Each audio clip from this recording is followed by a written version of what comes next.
It's been a bit. So today I am doing a solo episode and answering questions that you guys submitted over on Instagram.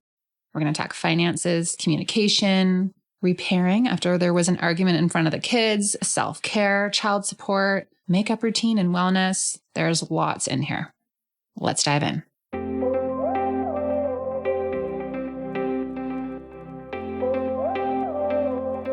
Hey, it's Jamie Scrimger. When I became a stepmom, I quickly realized that while moms are encouraged to keep it real, there's a big double standard when it comes to stepmoms. So I decided to start the conversation myself. Thriving as a stepmom doesn't just come from conversations about being a stepmom, though. Here we dive into marriage, relationships, personal growth, and more. My mission? Inspire you to live a kick-ass life while bringing you along as I create my own. This is the Kick-Ass Stepmom Podcast.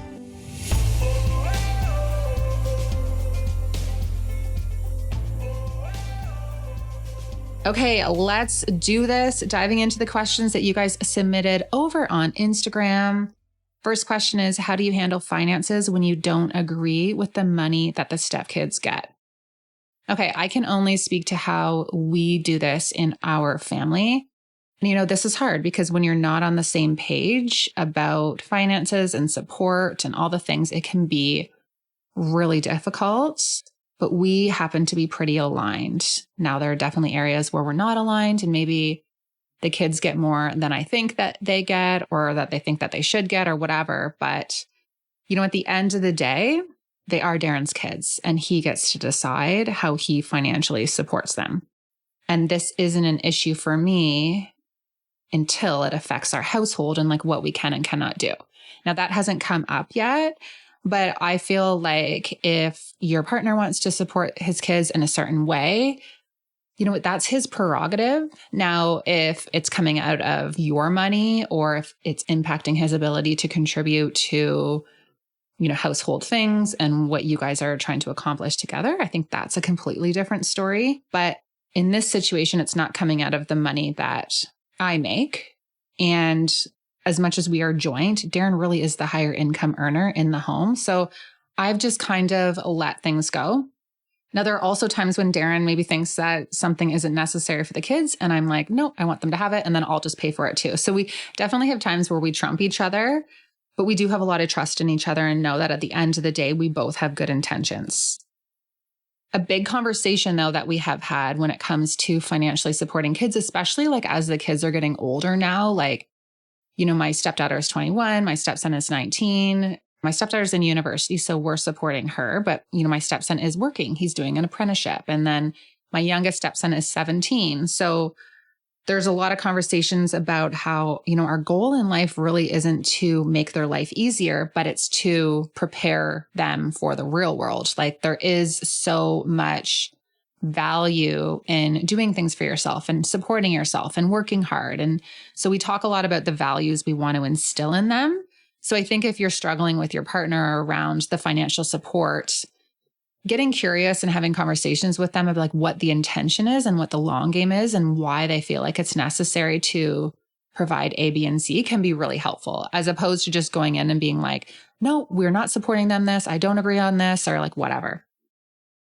I will say something that was really challenging for me is coming to terms with just how much Darren wants to financially support the kids because, after like 14 years old, I was really on my own when it came to supporting myself. Like if I wanted anything extra other than like the $300 that I was going to get for back to school costs, and that was like for everything, I really had to work and I had to get it on my own. And that's definitely not the case here. So yeah, it has been a shift for me, but I do feel like we are more aligned now. All right, next question. How to communicate with your husband if you guys had a confrontation in front of the kids in real time? Okay, let's be very honest. We all say we should never argue in front of the kids. The kids should never know what's going on, blah, blah, blah. Kids can pick up on things. They know what's going on. And sometimes things happen kind of in the heat of the moment. And I'm not saying Darren and I get in full on blowouts in front of the kids, but there are definitely times when he's called me out or I've called him out. And, you really have to try not to do that. But if you do it, I think it's important to repair and follow up with the kids and say, hey, that wasn't my best self, or apologize to them, or just kind of, debrief, if you will.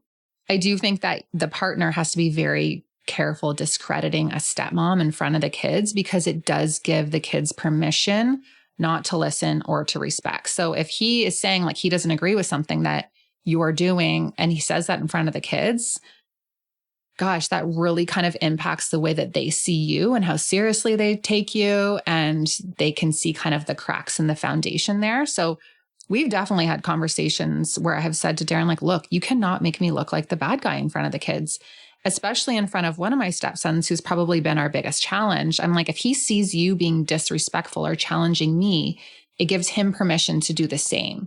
And so never did Darren do that intentionally, but I had to kind of point that out in the message that gives the kids. So yeah, you know what? It happens. It's very hard, right? Like life happens in real time, but that would be my thoughts on kind of just the power of following up with the kids after that. All right. What are some things that you do for yourself that you won't give up? I know this was like a really tricky question for me, because I don't think I've ever given up anything that I didn't want to give up. Like it was a choice for me. And I don't think that you should ever give up anything that you don't want to give up either, right? You don't have to sacrifice your well-being in order to be a good stepmom or be a good mom or all the things. But if I was to make a list of things I would not give up, skincare is super important to me. Love me some Botox. I always get my nails done. That's a big thing for me because I'm a nail biter. So if I don't have something on my nails, I will start chomping on them. And then it just like looks gross and makes me feel gross. And it just kind of like trickles in. My morning alone time is something that is really sacred to me, and listening to myself and taking a break when I need it. Like those are things that are just, I would never give that up. Like that's very, very important to me. And, I guess if I think about it, some things that I've had to give up in my stepmom life is living in the house that I want to live in. Like this is not where I want to live. Like the house that Darren and I live in now is the house that the kids lived in with their mom, and Darren lived here, and it's in Hamlet outside of a small town that I probably would never have lived in. I don't really love like the location of the house. The house isn't my style. This is not my dream house at all.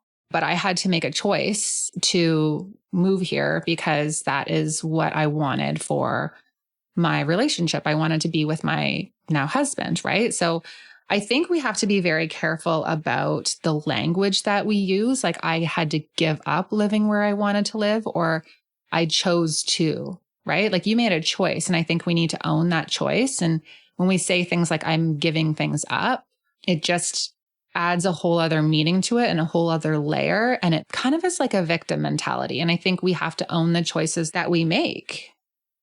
I think one thing that I will always do is listen to myself and check in with myself about what I need in that moment, because that is always changing. So something that's a priority to me right now might not be a priority to me later on in another season of my life. But just making sure you know that you have the power to choose and to just own the choices that you make, and then understand that if something's not working for you, you can unchoose it. So I don't know if that answers your question. I kind of went off on a little bit of a tangent, but there you go. Since red light therapy has become all the rage, I have been dying to get my hands on a red light therapy professional mask. And I recently was able to make that happen. So I've been using the Valfleury Professional LED mask, and I'm loving it. I've become super invested in doing what I can to keep my skin feeling tight and healthy and smooth. I'm coming up on 38, and red light therapy has become a regular part of my regime. So here's the deal. The Valfleury Professional LED mask is medical grade light therapy proven to enhance your natural skin. So the mask emits 3 clinically proven wavelengths of red, yellow, and blue that penetrates deep into the skin. So it stimulates collagen production, it diminishes fine lines and wrinkles, it reduces the signs of sun damage and aging, and just promotes healthier, younger looking skin. The mask has settings for red, blue, and yellow light, which is unreal. So you can just like switch the light with a click of the button. So the red light therapy reduces fine lines and wrinkles, reduces the appearance of pigmentation and redness, and just promotes healthier, younger looking skin. Then the yellow light therapy rejuvenates skin cells, smooths inflamed skin, boosts lymphatic flow, and promotes anti-aging. And then the blue light improves skin texture, helps remove sunspots and acne, and even scars that were originally caused by acne. So it's kind of like a 3-in-1. There's no downtime. You just do a 10-minute treatment for 3 to 5 times every week for about 4 to 6 weeks, and then just follow maintenance as desired. I'm already starting to see a difference.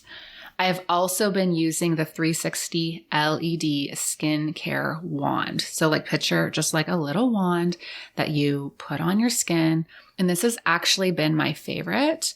So the skincare wand combines 4 science-backed skincare treatments in one. And it's this portable, rechargeable tool. So if you're traveling, you can just bring it. No big deal. Super easy. So it has red light therapy, a current, facial massage, and therapeutic warmth. So I've been putting it under my eyes, and you can just kind of go back and forth on your problem areas in just 3 minutes. And this addresses fine lines, puffiness, blemishes, dark circles, dull skin, and maturing skin. So Valfleury is giving listeners of the Kick-Ass Stepmom podcast a 20% off their order, which is huge. So if you go to www.valfleuryskin.com, that's www.valfleury.skin.com, and use the code Jamie20 at checkout, you can get 20%. I highly recommend adding the LED face mask and wand into your skincare regime, www.valfleuryskin.com, and use the code Jamie20 at checkout for 20% off. I love traveling, and I especially love to go somewhere hot during our gross Canadian winters and early spring when the weather is just yuck. But what I don't love is that bloated, puffy, gross feeling that I can get when I fly. And I like to avoid this when I'm traveling at all costs. So when I'm in the airport, I always have my 40-ounce Stanley full of water and an Element watermelon salt. Element is my go-to electrolyte drink and is a must pack when we are traveling. Not only is it a must on the airplane when we're away, it's also part of my daily routine. So first of all, extra cocktails are kind of the norm when we're away at events or on vacation. And when I'm away, fun fact, I actually work out more on vacation than I do at home. I just love hitting up the hotel gyms. The calendar is clear. I love going for hikes and just getting out there. So in all of those situations, hydration is key. So Element is basically always in my bag. Again, Element is my go-to electrolyte drink mix. I swear by it and have been drinking it daily for a couple years now. Staying hydrated is crucial and is a huge priority of mine. And proper hydration just isn't about drinking water. It means having adequate water and electrolytes. It tastes great, has no BS ingredients, no sugar, no artificial coloring, and you feel good drinking it. Formulated to help anyone with their electrolyte needs, from professional athletes to everyday moms, even if you're on a keto or low carb or paleo diet. And it's also approved in the metabolic balance program that I have been doing as well. A growing body of research reveals that optimal health occurs at sodium levels that are 2 to 3 times the government recommendation. That's why Element is all about more salt and not less. Each stick has 100 milligrams of sodium, 200 milligrams of potassium, and 60 milligrams of magnesium. I have one every single day. My favorite flavors are raspberry and watermelon. Darren likes orange and lime. And when you purchase Element using my link, you get a free sample pack with all the flavors, so you can decide which one is your fave. Head to www.drinkelement.com/kickassstepmom to get a free sample pack with purchase. That's www.drinkelement.com/kickassstepmom to get a free sample pack with purchase. Purchasing through this link is also a great way to support the show. All right, how to deal with the BM. It always sounds like, if you're not in the stepmom space, it's like BM is like bowel movement. I don't know, but BM is birth mom. How do you handle it when BM threatens your life? Okay, so if mom is threatening your life, I would call the damn police, or you're going to end up on Dateline. Like, you're going to end up in a trunk. So that is kind of where I draw the line, like threats to your well-being. You need to make sure that you are taking that seriously and, letting them know, you threaten my well-being one more time, I'm going to contact the police, because that is crazy. Has your child support lessened over the years, or has the ex ever agreed to less? Well, okay. No, our child support hasn't lessened. So my husband's business has grown over the years. So with that, the child support has grown. So with our agreement and where we live and how it all works, child support is reevaluated every June based on what the person has made the year before. So we don't actually pay child support on 3 kids anymore because my stepkids are older, right? The 2 older ones.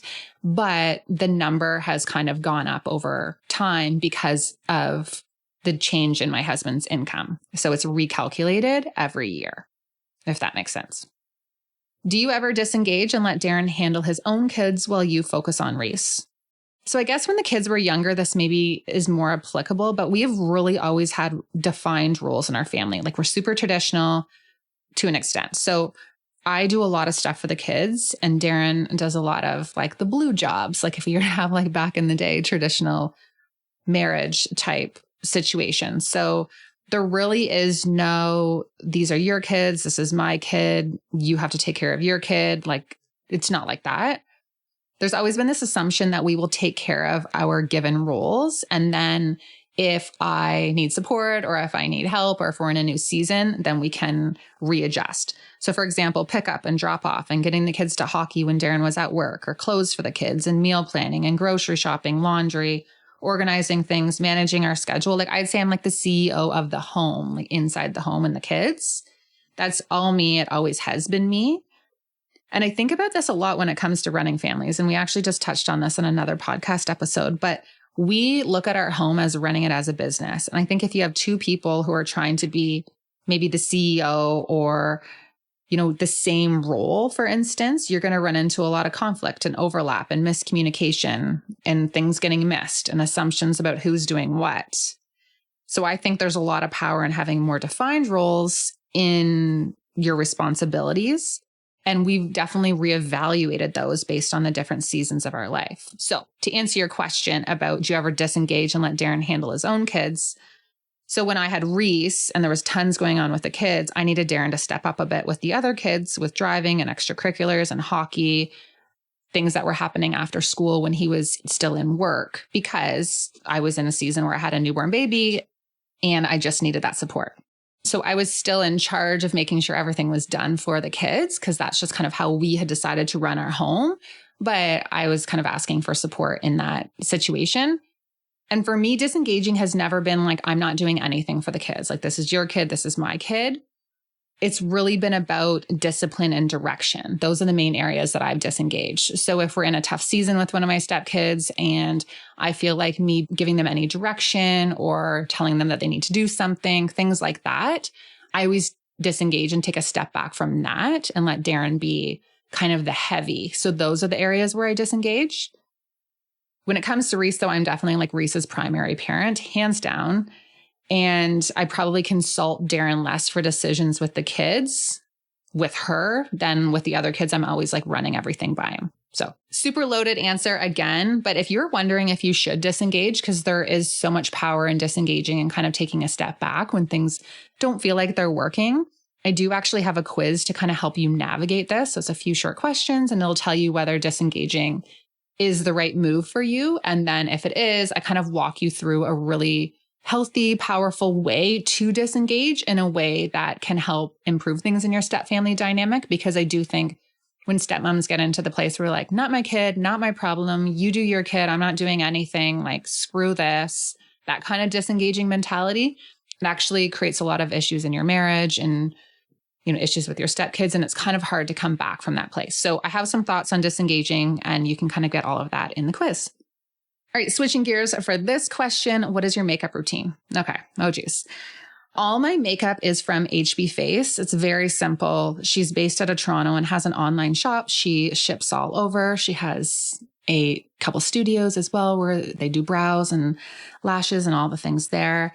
So that is where I get all of my makeup. It's a super simple routine. She has so much information over on her Instagram. So check out HB Face on Instagram. But I am actually an affiliate for HB Face. So if you're looking for new, good makeup, a simple makeup routine, kind of like that dewy glow, head to hbface.com/Jamie Scrimger and you can use the code HBJamie and you can get 20% off. So that's really exciting. Alrighty, moving into their home. How do I make it feel less like hers? Okay. This is such a long process and you have to take baby steps. I look back and I don't think I felt like this was my home for a few years. Now, it was a little different because I was young, like I was 26 years old. I'd never had a home of my own. I had lived in an apartment with my sister and kind of another apartment with a previous boyfriend, but I didn't know what it felt like to have like a home, a sense of home. So it was really tricky for me moving into the house where Darren lived in during his first marriage. Like I remember unpacking my bags and opening a drawer in the bathroom and there were like things, her old makeup was in there. You know, there was stuff in closets. Her wedding dress was still in my stepson's closet. Like her stuff was still very much here, stuff that she had kind of left over. And the house was just not my style. And it was really, really hard. And so part of me is like, well, you have to make it your own if you want it to feel like yours. But you run into so many issues because the kids don't want change or your partner doesn't want the change or you don't have the money to do a renovation. Like everything is really expensive. So it can take a long time. One thing we did do, we painted the bedroom and redid the bedroom. That was like, had to happen. The number one thing that we did. And then we did save up and did a kitchen renovation about 2 to 3 years after I moved in. And then recently we've done like a bigger renovation, but I really struggle when I hear stepmoms tell me about their partner not wanting to make any changes to the home. Like it's almost like they want you to move in and just be slot into this role. Like other wife moves out and new wife moves in. It's just like a wife swap. And I don't think that's fair. I think if you're going to move into the house where they lived in, you do need to talk about ways that you're going to make it feel like your home too. So I don't know. I go back and forth about whether I regret staying here or whether we should have pushed for a new home. But we live in such a small area and the kids needed to go to school here.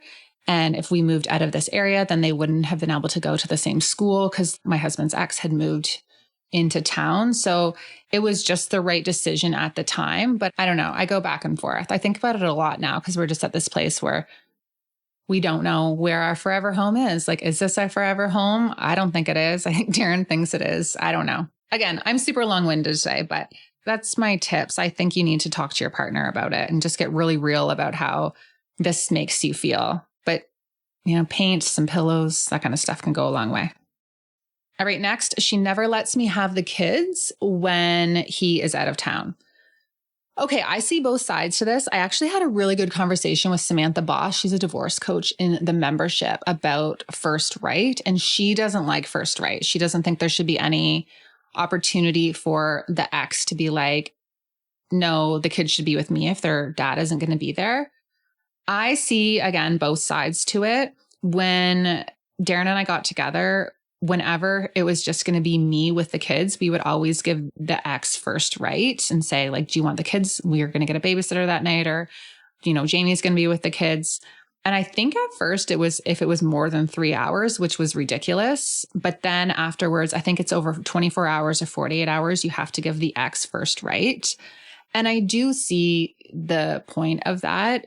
So I guess if you're struggling with that, understand this is kind of normal. It's often written in a lot of legal agreements as well, that if dad can't be with the kids, then mom gets first right before there's a babysitter or something like that. So as much as it sucks, I think there is a lot of power in giving the ex first right. And here's the thing. If you don't make a big deal about this now, eventually she's going to get used to you. She's going to get over it and it won't be as much of an issue. But if you really push back on it now and be like, no, I want them to stay with their stepmom, she's just going to get pissed and it'll draw more attention to the issue. So I would continue giving first right. Do you consider yourself a parent to your stepkids? Biomom says that I'm not. Well, I think it depends on the situation, but you need to stop giving her so much power over how you feel and what you are. Like, she doesn't need to think that you're a parent, whatever, right? Like, obviously that's more about her. If you feel like you've developed that relationship to the kids and that's the role that you're playing in your home, who gives a shit about what she says? There's just so many stepmoms who are waiting for ex's approval and they're never going to get it. I was actually on Sarah Nicole Landry, so she's the Birds Papaya, her podcast the other day. And we were talking about her reaction to when her ex moved on with someone else. And she said as soon as she found out her ex-husband had a new girlfriend, she was like, oh my God, amazing. Someone is here to help and love these kids. Like she was just like jacked about it. She's also never met this woman. And I think she just sees her as a support, like another person to love their kids. And I think that's the difference between a confident and a strong, secure woman who, again, is secure with their relationship with their kids as well. For some reason, you've threatened her. You make her feel insecure. Maybe she feels like you've overstepped. Like, I don't know what's kind of happened here, but just don't give her that permission. Like, she doesn't have to consider you a parent for you to consider yourself a parent. Like, she doesn't get to decide how you show up for these kids when they're in your home. So for me, yeah, I consider myself a parent. But I would say I'm more of a parent to my youngest stepson. He's 17. He was 5 when I first came. And not so much as a parent, but more of a mentor to my stepdaughter. Like, I don't think I've ever really parented her. Well, maybe I have a little bit. I don't know. We have more of a casual relationship. Like, we're close, but it's just, I don't know. I've never had to really get her in shit. And I don't know. Sometimes I feel like I'm a parent to my middle stepson. It really depends on the day. But yeah, there's so many variables, right? I'm a big believer in the whole look good, feel good mentality. And I know that when I am feeling at my best, when I am taking care of myself, when I am taking care of my body and nourishing myself, all the things, I am so much more equipped to deal with the extra stress that comes with, our stepfamily dynamic. Now, if you listen to episode I did with Jen Vasey, I think it was episode 214, since September 2023, I have been doing the Metabolic Balance Program, and it has been basically a game changer for me and my body and for how I feel in general. I think this is the best money that I've ever spent on myself. I got into my mid-30s and all of a sudden I was gaining weight, I was feeling fluffy, I was tired, and no matter what I did with my diet or exercise, it was like nothing was budging. I didn't know what else to do. So I decided to try the Metabolic Balance Program and just commit to working with Jen. And so here is the lowdown on the Metabolic Balance Program. So it is a science-backed, all-natural nutrition program that pairs the chemistry of your blood values with the chemistry of food and uses food to heal. So by knowing the exact foods that are right for you to orchestrate change in the body, you will achieve less inflammation, stabilize your blood sugars, have consistent energy, have a healthy digestive system, hormonal balance, and just optimal body weight. So basically, with this program, you go and get your blood tested, they take your results, and they create a custom nutrition plan for you. So my girlfriend's food list was completely different than mine. In fact, her food list, I felt like it was a lot better. I was a little upset about that, but it was so crazy. Anyway, it has been such a success for me and so many other women who I have connected with, and I highly recommend checking her out. So if you are feeling like the scale won't budge, if you're not feeling confident, your hormones are off, all of the things, it's truly such a game changer. So if you're interested in starting on that wellness journey with Jen, you can contact Jen Vasey and find her on Instagram at jen.the.rhn. So Jen Vasey on Instagram, jen.the.rhn. Again, this was the best money I have ever spent on myself, and I feel like I am telling any woman who will listen about this program. And when you're talking to Jen, let her know that I sent you, or you can use the code KICKASSSTEPMOM and you can save $100 off the investment, which is huge. What would you do if Darren didn't want to get married again? Do you think you'd be in the same place? Well, no, we wouldn't be in the same place. We wouldn't be married. No, sorry, I'm just being a jerk. I don't know what our lives would be like. I wanted to get married. Like, that was something that I was super clear about from the very beginning. Like, I remember we were lying on the bed and I think we've been together for like a couple months. And I said, you've done things that I want to do in my life. And we talked about it. Like, I wanted to have a baby. I wanted to get married. I wanted to do those things. And I was just super clear from the very beginning. And I think it's hard because There's a lot of stepmoms who tiptoe around what their partner wants and don't want to stand in their truth about what they want for their lives because they are scared of what their partner's reaction is going to be, or maybe they don't want that, or all these things. But I think before we really commit to another person, we need to commit to ourselves and get super clear on what we want for our lives and what we want that to look like and kind of stand in that power. And you can advocate for yourself in that. And, if you and your partner don't want the same things in life, then maybe you don't want the same things in life. And I know that's such a hard truth, but you need to have these conversations and not be scared of their reaction when you're dating them, because if they have an opinion when they're dating, it's probably going to be the same opinion when you're married, or not when you're married, but when you want to get married. Okay, I'm living with young adult stepkids, like 18 to 21. Help. I have nothing for you. I have nothing for you. It has been way more challenging than I ever thought. Man, it's tough because when they're young adults, they think that they're an adult and they want to carry on like an adult, but then they're in your house. So they're actually not full on adults because they're not carrying on like adults and paying their own bills and doing their own, like having their own responsibilities. So I will say that I find myself way more triggered by my adult stepson than my younger stepson, by things like dishes and messes and things like that. Cause I'm like, you're over 18, like you have a choice. You don't have to be here. If you don't like the rules and the expectations here, like you can go and find your own accommodations. And I feel like I'm probably a little less triggered when the kids are younger because I'm just like, okay, they're still kids. And I do struggle with this because I'm like, I was out on my own when I was 18.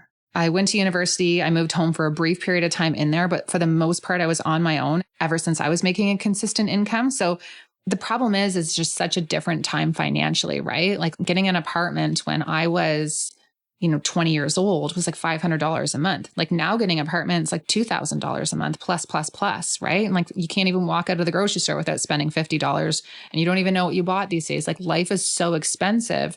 So the expectation that kids when they're 19, 20, 21 are going to be living on their own if they're not working full time or not making good money, or even when they are making good money, it's like life is just so expensive. So again, I'm rambling, but I don't have any advice for that other than I think it's really important that you and your partner need to be on the same page and your partner needs to have your back. I would say that Darren and I are 70% on the same page with this, and it's still really hard.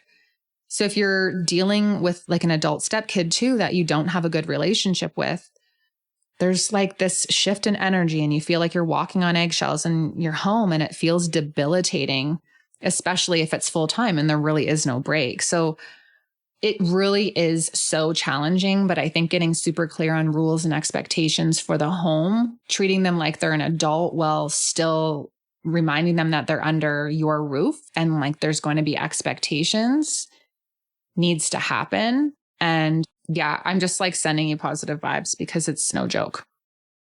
All right. What does your daily routine look like now, specifically with workouts and health and wellness? Well, routine is something that I'm actually really struggling with right now. In human design, I'm actually a projector. And one of the characteristics is that I'm not meant for every day to be the same and for my output to be the same every day. And so I've been kind of leaning into this because it's like one day I could be super strict, balls to the walls, super disciplined, get so much work done. And then other days I just can't focus and things don't feel aligned. So I've really been giving myself grace and just listening to how I feel on any given day when it comes to workouts, health, wellness, routines, like all of that. Now, that being said, when I'm on my game, I'm usually up at 5. I like to get myself a coffee. I do some journaling and some reading, just like a couple pages. And when I wake up, my mind is already going. It's just how I am. Like I want to dive right back into work. And I find it really challenging not to do that. So sometimes I do work. Sometimes I go do a workout. Lately, I've been really into weights. I hate cardio at this point in my life. So just doing some weights, free weights, maybe Pilates, a little bit of yoga. And then Reese wakes up at 7 and she has tutor at 7:30 most days before school. And so if I didn't do a workout before she woke up, I will do a workout afterwards. And then, yeah, that's just kind of what my morning looks like. When it comes to wellness, it's just like a lot of water. Always make sure I get my electrolytes in. I'm a huge fan of Element. As you know, they've been a sponsor of the podcast for a while now. And just eating healthy, trying to drink lots of water. I do the metabolic reset program or the metabolic balance program. My coach was on the podcast a few episodes ago, Jen Vasey, talking about that. And I really do try to stick to that program the best I can. So there's 5 rules in that program. And it is like there's 4 to 5 hours between every meal. There's a certain amount of water. I have foods that are specific for my body, like that my body really likes. So I eat from a specific food list. I would say 75% of the time. Try not to have sugar. Pretty strict on that. And what else? Kind of stick to that program. It's been a game changer for me. I could not lose weight, or I just was not feeling confident in myself for the longest time. And when I switched and did that program, it has been a game changer. So if you're actually interested in the information, shoot me a message and I can connect you with her. But yeah, so good. That's basically my routine right now, though. Next question is, what have you done to get through your recent struggles with your stepson? Look, I struggle talking about this because there's an element of things that I think need to remain private. But I also have a platform where I'm supporting stepmom. So I feel like I need to be real, right? So it is a challenge. Some relationships are just challenging. And for me, self-care has been huge. So when I'm doing the things I just talked about, like wellness routines and, waking up early, journaling, going to therapy, prioritizing my marriage, I'm far less likely to be triggered by him and our issues than when I'm not taking care of myself. So I'm really pouring into myself during this time. And I do actually have a workshop in the Kick-Ass Stepmom community just for strategies on improving your relationship with your stepkids. And these strategies have been really helpful for me on particularly challenging times. So it's like taking your cues from them, taking a step back when you feel like, they're not really that receptive to you, letting your partner take the lead, positive reinforcement, humanizing yourself, being vulnerable, like all of those things have really helped. All right, tips to stop stalking the ex's social media. Okay, look, we have all been there, creeping the ex. Like if you've never looked at your husband's ex or your partner's ex's social media, first of all, I don't believe you. You haven't at least searched her up. Maybe you have, I don't know, but I think it's pretty common. But you can get to the point where it almost feels like an addiction and you have to stop it. Like it is not productive. It is not necessary. It's not really any of your business. And when you go and look, like when you're taking time out of your day to go look at the ex's social media, I want you to ask yourself, like, what am I hoping to achieve? You're literally going there to feel triggered. You're going to go there to get pissed off. You're going to go there to have some sort of negative interaction. Like you're not going there to be like, oh my gosh, like her pants look so nice on her. Like what a great outfit. Or, oh my God, that's amazing. She had such a great weekend. Or she got a really nice new bag. Like I'm happy for her. You're not going there to look at her social media and think those things. So I think you need to be real. Like, why am I doing this? I'm literally just trying to torture myself. If you have a problem with this, or if you don't want to do this, block her account, make it so you can't even go when you have that urge. I am a huge believer that you don't need access to everyone's social media in your life. Just, you got to stop because it's not healthy. So I would wake up every day and be like, okay, I'm not going to look at her page today. Like, that's what I want you to do. Like, take it one day at a time. Because again, it can be an addiction, but you got to stop. All right. Last question. Would you do it all again? Would you become a stepmom again? I don't know. Like some days I'm like, what was I thinking, to be quite honest? But I love my husband and I love the life we've built together. It's hard. Sometimes I look at other families and I'm like, wow, that just looks so simple. The mom, the dad, the kids. There's no child support. There's no co-parenting. There's no bullshit. But guess what? There is bullshit. There's something going on inside their doors too, right? The 4 walls of their home. And everyone has their stuff. Everyone has their complications. And I think it's really easy to look at non-blended families and think it's so easy. And in comparison to some of the things that are complicated for us, 100% it is easy. But there's also things that maybe you have easier than them. Like everyone has their stuff. So I really feel like I wouldn't change a thing because I don't think that's a healthy way to go through life. Like I've made decisions. I stood by those decisions. I'm proud of the life that we've created together. Did I know it was going to be this hard? No, I did not know it was going to be this hard, but here we are. So I just don't want to live my life in a space of regret. If Darren and I ever split, would I marry someone with kids again? Oh God, I don't think so. But I'm happy here where we are. No, I really am. All right. That's it for this one, guys. This was kind of like a whole mixed bag of questions, but hopefully you liked it. And if you want to hear more solo podcast episodes, please let me know. It's always something that I kind of avoid doing, but yeah, this one was kind of fun. So if you have questions you want me to answer on the podcast, if you have any suggestions or things you want to hear Darren and I talk about, shoot me a DM over on Instagram and we will see what we can do. But yeah, that's it for this one. And we will chat next week. That's it for this one. Thank you so much for tuning in. And if this episode resonated with you, I'd be so grateful if you could share it with someone in your life who you think could benefit from it. And if you haven't already left a rating and a review on iTunes, it really is the best way to support the show. And if you're craving more real talk and coaching and community, be sure to check out my membership, the Kick-Ass Stepmom Community. Head to www.kickassstepmom.com to learn more.